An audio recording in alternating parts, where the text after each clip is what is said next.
Hey guys, so it is 7 o'clock.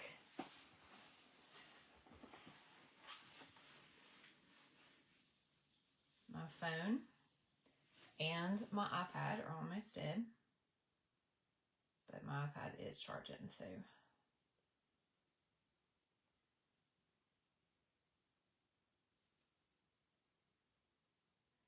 Alright guys, so I'm just going to get started. You are welcome to ask questions or make comments as we go along right now, but I will say this is something that I've struggled with. I have really felt God nudging me to share this story, and I've shared it. I'm never like secretive about it, but I've shared bits and pieces before. But I've really never sat down and just told you guys about my background and what has led us to this group and to Define 139 and to our metabolic mapping program. And I wrote a lot of this out because honestly I was telling my husband a little bit earlier, I can look back and there's so many places where I see God's hand. Like it was so hard for me to narrow it down and also to make it make sense.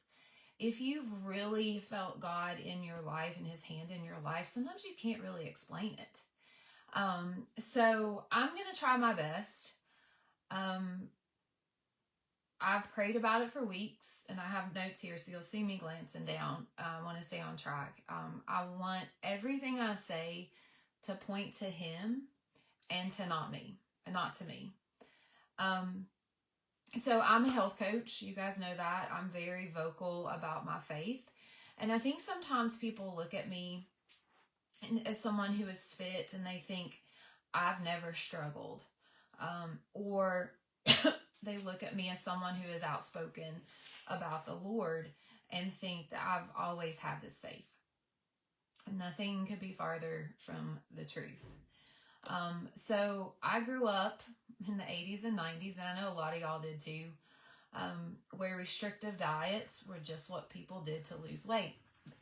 Diet culture was so much part of our life, and you were just supposed to be skinny. Also, beauty was defined by the tag in your jeans, and since 8th grade, my tag always was too high. That number was always too high. And I remember crying and praying at night, begging God to make me smaller. And when I look back, we were just bombarded with diet ads, diet culture. The entire time I was in college, heroin chic was the look on the runways and in these beauty magazines. And these models purposely, I always mess that word up, looked emaciated and sickly. And that is what was being called beautiful. They were anything but healthy. And because I didn't look like that, I wasn't beautiful. That was in my mind. So some of y'all know my husband, Greg. If you haven't met him in person, I'm sorry. But if you haven't seen him, you maybe have seen him on my Facebook, but we started dating when we were 16. And now I can look back and see how instrumental that relationship was in a pivotal time in my life. I also had a feeling on our first date that I didn't understand, and not that type of feeling. We had gone to Hardee's and we were in his dad's F-150. I still remember it sitting in the cab of that truck. And I had something tell me I was going to marry him. And now he was really nice and he was super cute, especially in his baseball pants. But I didn't really know him well enough to have that kind of certainty. But I knew, and that was 33 years ago. And God is faithful, even when we are not. And I hope my story, even though I can't get into everything, like some things are too personal to talk about, but other things, like I don't have time. We'd be here all night. But so many times in my life, I was not faithful. but God was. Wasn't faithful to God, but he was. One reason, well, one of the main reasons this relationship with him was with Greg was so pivotal is that he never cared how much I weighed, ever. And if he had, I know without a doubt that I would not be free from the disorders with food and exercise. I know it. After we were married, we got married at 20. No one really saw how much I ate anymore except Greg, and he didn't care. He just wanted me happy. So we lived on junk because I had no idea how to cook, and he didn't either. So I gained 50 pounds right after we got married and increased my weight to 215 pounds and my jeans to a 20. But what was much more important than the numbers was that I was extremely unhealthy. I ate fast food and candy. I never exercised. I would leave early for my classes, and so I could get a parking spot near the building, because if not, I would have to walk up a series of stairs, and physically at that time, I guess I was 18, 19 years old. So this was before, no, I guess I was over 20, because physically I couldn't do it. It was very hard for me. And through this time, we went to church off and on just because that's how we were raised. We were both raised in church. I'm very thankful for that. So the spring of 1998, I was 22 years old. And I was sitting on our couch in our little apartment, and I had just eaten an entire bag of jelly beans. So it's this time of year. And something hit me that I was going to have to do something. So my transformation to better health started out well. It started out healthy with a good mindset. I started watching portion sizes. We started cooking at home more. I started walking a lot. We lived beside a high school that had a track, and I would just walk. But when I started dropping weight, people noticed. And several of the ones who had expressed concern for years because I wasn't thin would make comments. And it started to fuel a fire. Well-meaning comments began to fuel an unhealthy fire for me. I lost 80 pounds. I wore a size 4, but that was not enough for me. I could talk for a really long time, guys, about the years between losing weight and having our first child. But some low points were, and this is hard for me to say out loud, but I became obsessed with exercise. I would work out 4 hours a day and hardly eat. I would measure my stomach daily, and if the measurement was any larger than the smallest measurement I ever had, I would take a handful of laxatives. I overused products like Hydroxycut and Ripped Fuel. I began running miles upon miles every week, and every day was fueled by my failures, the things that I saw as failures from the day before. And I was on this journey to live up to an impossible image. I ruined vacations and special dinners because I was too afraid to eat. The people who didn't see behind the curtain just thought I was just disciplined. The body dysmorphia I had was unreal, and it really hit me. This was one reason I felt like God was really leading me to this. I just happened upon some pictures over the weekend. I was looking for one of Sophie I wanted to put in a frame, and I ran across some pictures that I had taken with a friend of mine not long after I'd lost weight. And I remember these pictures. We were at the gym, we were being silly. And I remember thinking, I was so much larger than her.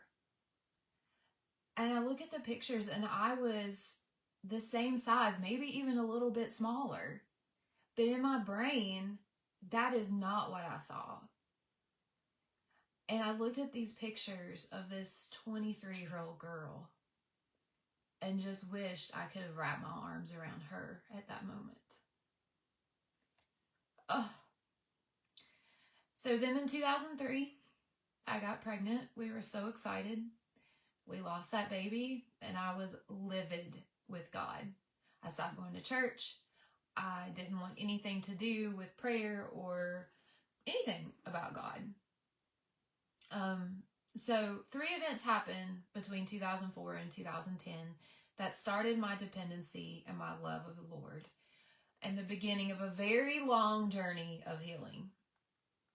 So, one, Sophie was born. I knew I had a problem. I just didn't know how to fix it. So I just got better at hiding it because I did not want to pass my issues on to her. I developed type 1 diabetes in 2008.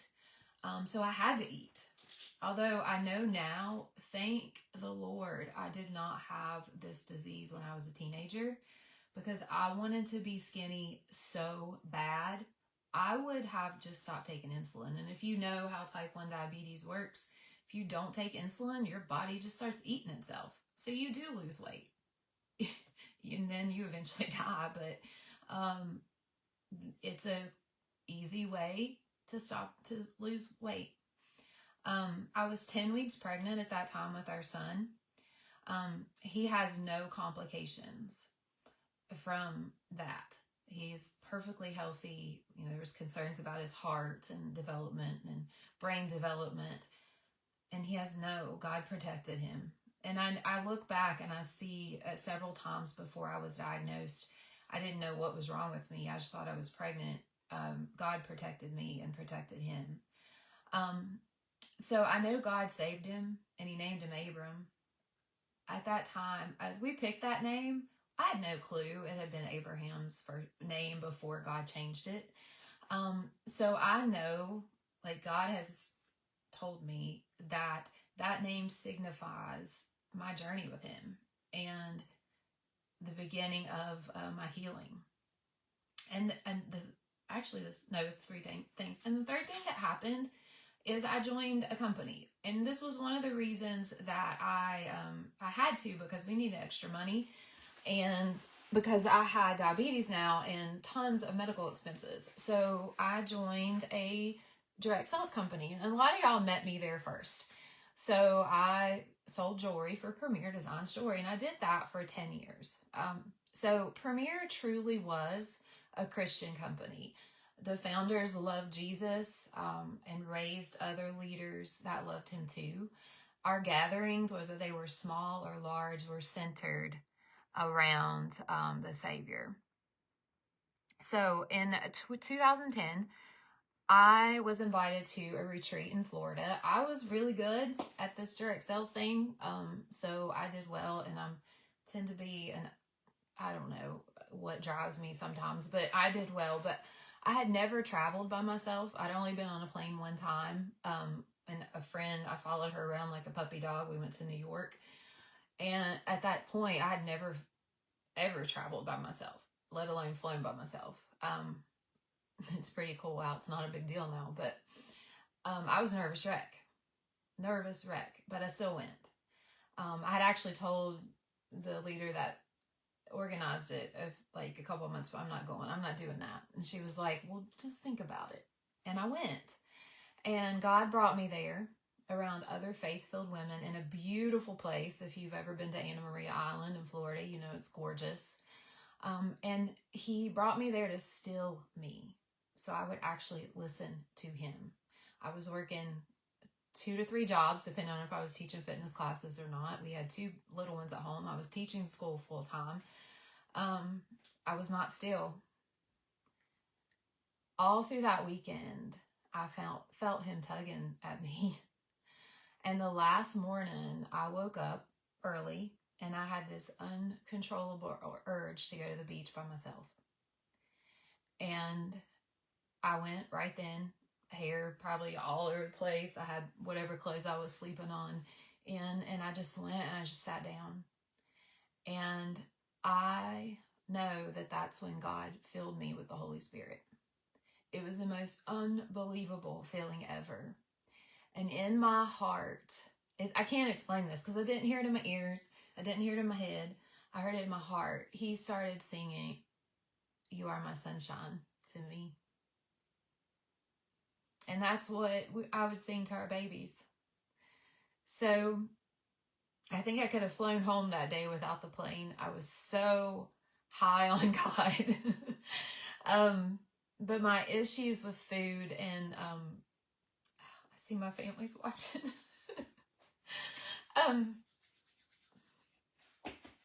My issues with food and body dysmorphia weren't fixed in an instant. I still struggled. So through the next few years, God grew my business, my Premier Designs business, and I was able to quit my full-time job and be at home with our kids, which was a dream of ours. And he also grew my ability to speak in front of people. I know the first time I spoke in front of a group of people, I made Greg go up with me and just stand there. Don't say anything, just stand there. And then by the time, like, I would talk on stage at our national conventions by the time all was said and done. So it was pretty cool. But to speak in front of people, to encourage others, and to keep a business going, I learned a lot. And I thought that business was my forever. However, in 2016, things started to change with the structure of Premier Designs, and I experienced some rapid growth and some rapid decline. So just like losing weight, if it comes off quick, it's going to come back even faster. So I was angry with God. I knew without a doubt that he gave me that business and he was working through it. And I just thought I was going to be in it forever. And I mourned it. In 2017, I had a mono flare. And it's no wonder. I was a ball of stress and I wasn't taking care of myself. I lost my place. Sorry, guys.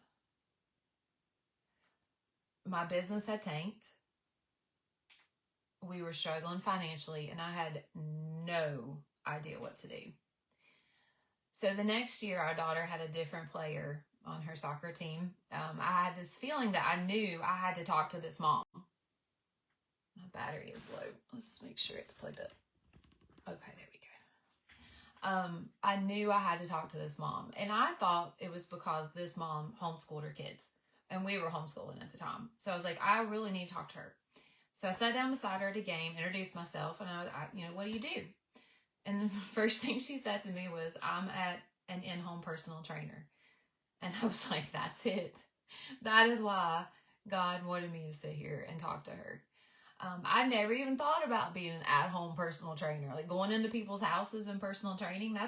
I never even dreamed of that. And I had wanted to be a trainer since my early 20s. I loved teaching aerobics classes. I've taught all aerobics classes back in the Tae-Bo days, especially in step and spin. All these classes. And I remember one summer, like, I loved my teaching job. I loved my students. And I loved my job until we had our own kids. And I wanted to be home with them. And summer was ending and I was going to have to go back to work. And I remember crying at my kitchen table, begging God to let me just work out and be at home with my babies. And how preposterous that sounded. But a decade later, he fulfilled it. So at that same time, another leader in Premier had left and she started her own boot camp classes. Her name is Barb. And she talked to me a lot, helped me a lot, kind of wrap my mind around how that would even work. And I was like, I can do that too. So I did. So in 2018, I was 25 pounds overweight and could hardly walk up the stairs because of mono. And I started a fitness business. So it was the first time in my life I followed the Lord with no questions.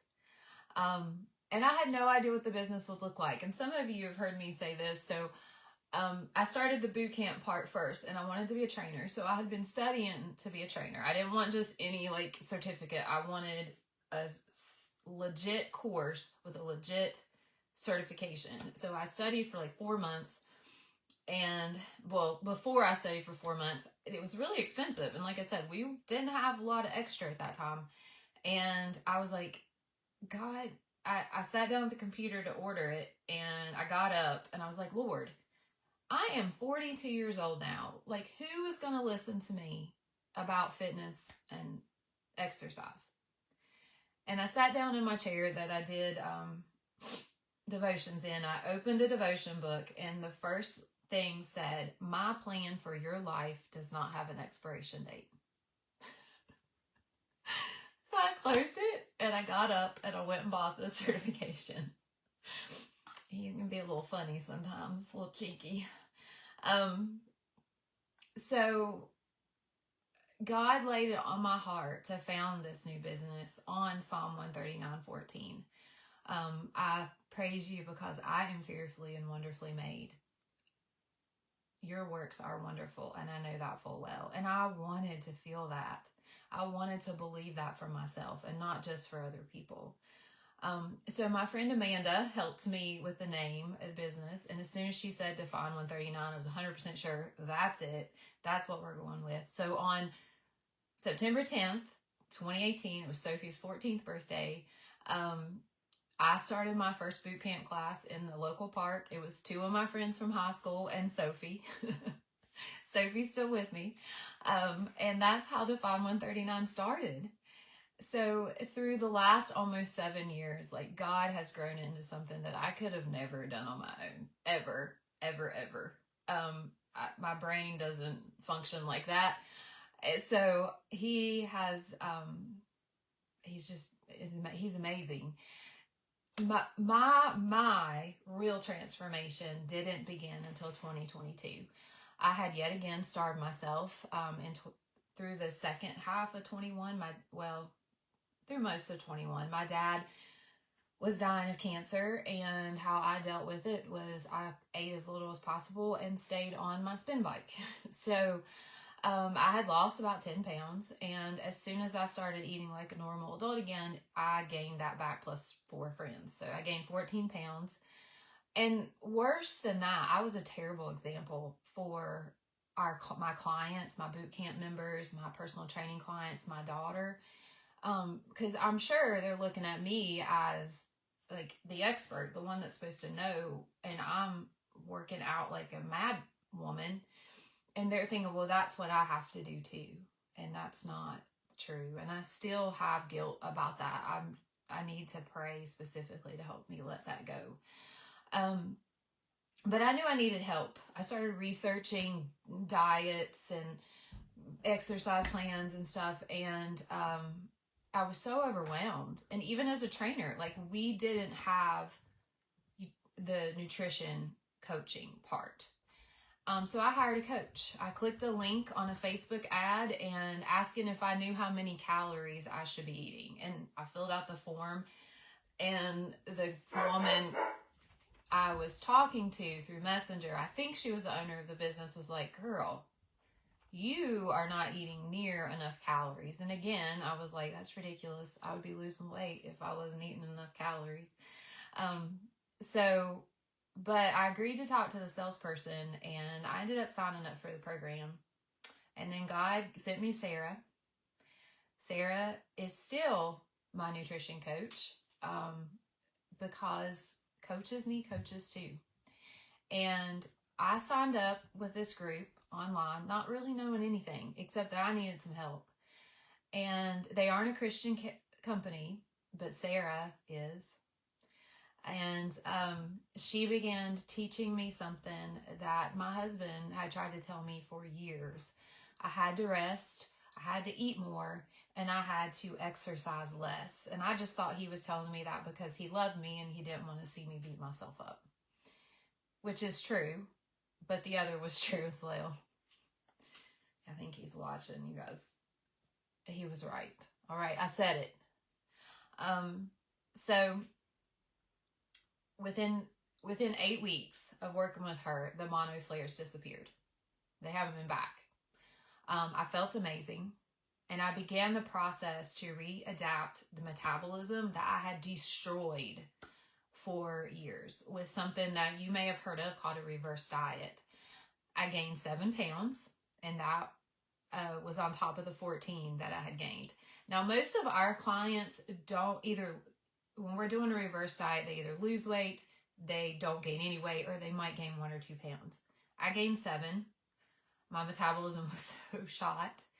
And I began to doubt the whole process. So I was already feeling overweight, and then I put on 7 pounds. And I remember telling Sarah that I'm not doing this anymore. And she's not a pushover, which is one good reason I work well with her, because she doesn't let me get my way. But I stayed focused. I trusted her. I stayed focused. And the beauty is that when I got to the next stage of the program and to lose body fat, I was eating 700 more calories a day than before. And the weight came off. And I was working out less. So when I saw that process, when I experienced that process and saw how amazing I felt, I was like, I have to learn how to do this. Like, everyone needs this, because like we all grew up, in almost all of us, in that yo-yo diet culture. And we were slaves to that yo-yo diet and feeling like losers because they didn't work. We thought it was us. And even being a personal trainer, I had the realization, it's not me. Like, it's not me. So it was wonderful to lose weight for good. However, what else happened that was even more significant was the transformation that happened in my heart. I started believing that not only were others fearfully and wonderfully made, but I was too. And so God used it all. And I'm telling you, He never wastes your pain. It doesn't mean there's not going to be pain, but He never wastes it. So the eating disorders, the body dysmorphia, the diabetes, all the struggles He used. I'm free. And I'm able to encourage others who struggle. So this week, I met my goal weight. So it's a number that I had in my head for a while, and I always hovered about 5 to 10 pounds away. And I celebrated that number, not because of the number or because that number was defining me, but because I reached that goal without overdoing anything. I reached that goal because I was consistent and I was kind to my body. So I don't know if any of this resonates. I didn't want to do it in the first place, and I had a lot of obstacles this week and today, big time today, standing in my way. So I talked to Amy, our coach. If you don't know Amy, she's amazing, and she is a natural encourager. And she encouraged me today to go through with it because she said someone needs to hear this. So if that's you, know that God loves you. You are fearfully and wonderfully made. And gaining weight or losing weight or making more money or making less money or whatever it is not going to change the fact that you are fearfully and wonderfully made. So we should approach our health journey because it's what's best, not because we want to be the 120 pounds we were in high school, although I think I was 120 pounds in 7th grade. But because if we are the healthiest, we can encourage others, we can take care of our family, we can take care of our friends, and we can be stronger to carry out the plan that God has for us. So I'm so thankful He's brought me this far in spite of myself. So I love you guys. I'm so thankful for each one of you. Whether you're a client of ours or you're just a member of this group hanging out, know that we love you and we're here for you. All right, guys, have a good night and a wonderful Easter.